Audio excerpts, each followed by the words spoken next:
Hi everyone, it's Tammy with Pretty Presets, and I'm going to do a quick video on this photo that we had submitted to Workflow Wednesday today.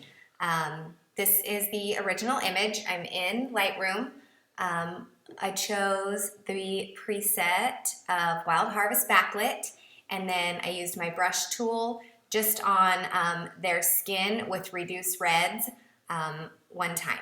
So in interest of time, because I'm going to show you how to do a sky replace, I wasn't going to do the entire edit, but it was very fast. Click, click, and this is what we've got over here in Lightroom. So then I'm going to hit Command E, and that is going to bring up this screen here. I want to edit a copy with my Lightroom adjustments. So that's what I've clicked. I'm going to hit Edit, and it's actually going to send it over to Photoshop for me. So here we are in Photoshop. It's going to pull the picture up for me. Sometimes it takes a second, especially when you're running Lightroom and Photoshop at the same time. That is a lot for your computer to handle. So, okay, here it is. The very first thing that I am going to do is hit B for my brush tool to make sure that that is on.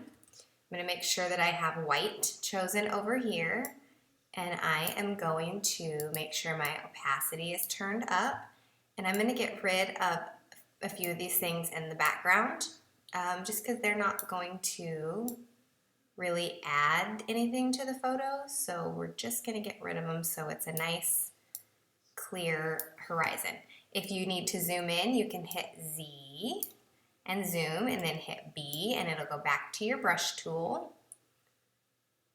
I'm going to click here. And this, it just takes a minute, but it really does help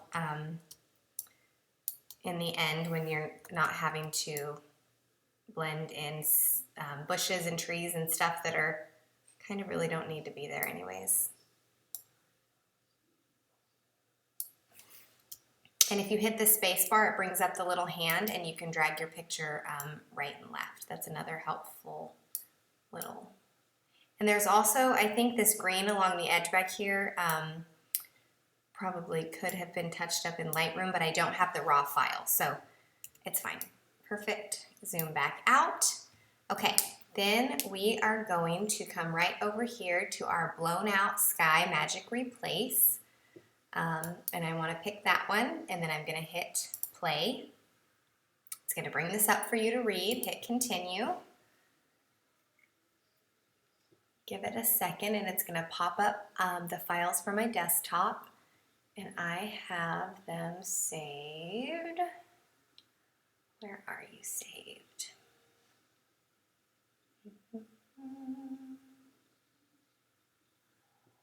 I know it's under L. Where? Right here.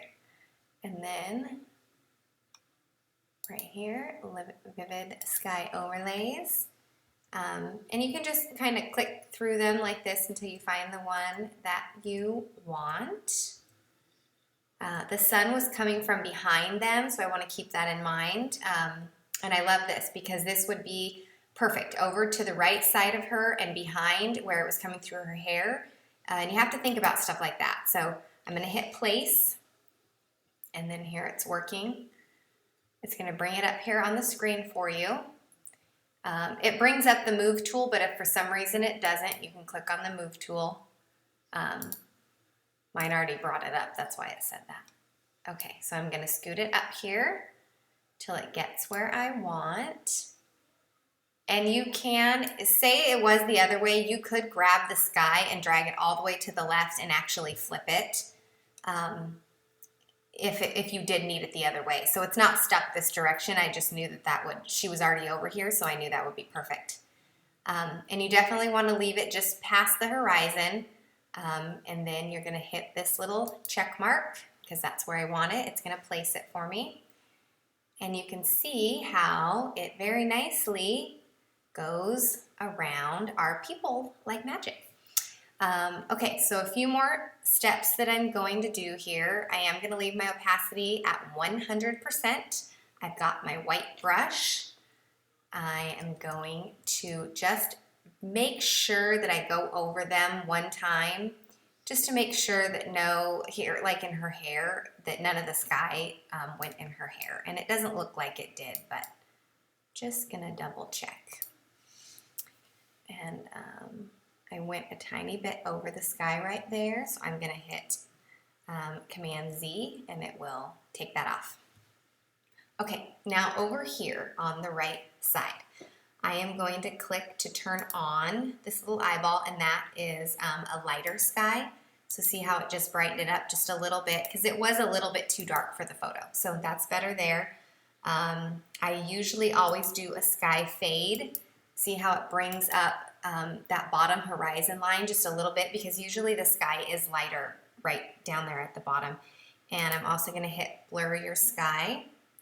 But it's a little strong, so I'm going to click on that right here at my opacity, and I'm going to turn that down because I don't want it blurred quite as much as it is blurring it.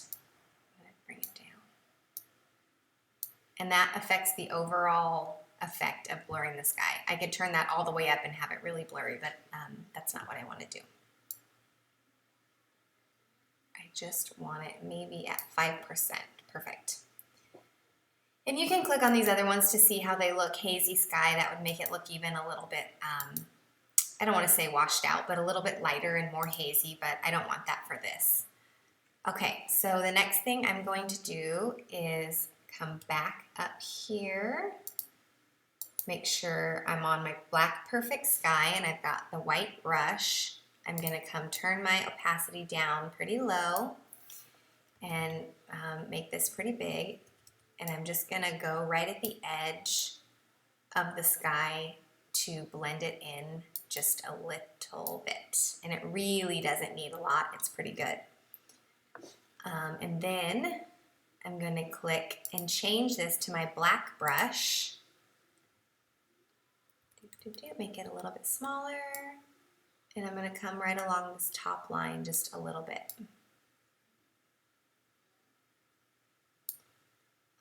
This over here is blended in pretty well. It's just right over here where her boot is. I want to do a little bit more blending.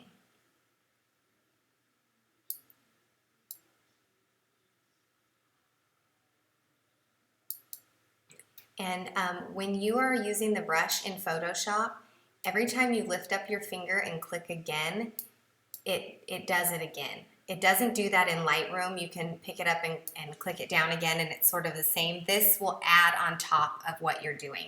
So just beware of that. Okay, so I think that's it for the sky. I think that's blended well. It looks good with them. The colors look good. So I'm going to hit layer, and I'm going to flatten the image. I do hit OK on discard the other layers. Command S is going to now send it back over here to Lightroom, and see how it's bringing up this second version here.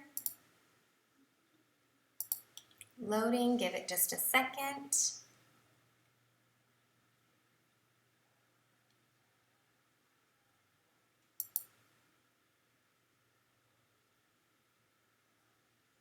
Like I said, sometimes you got to give it a moment when you're running both programs.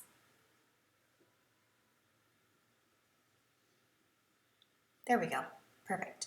So there's our edited version, and we're back in Lightroom. So if you wanted to continue doing anything to the photo, you could. You could do your sharpening or whatever else you wanted to do. I don't think this photo really needs anything else. I really like the way that it is. So I would just export from here. So that's it, and I hope that it made the skies and Photoshop maybe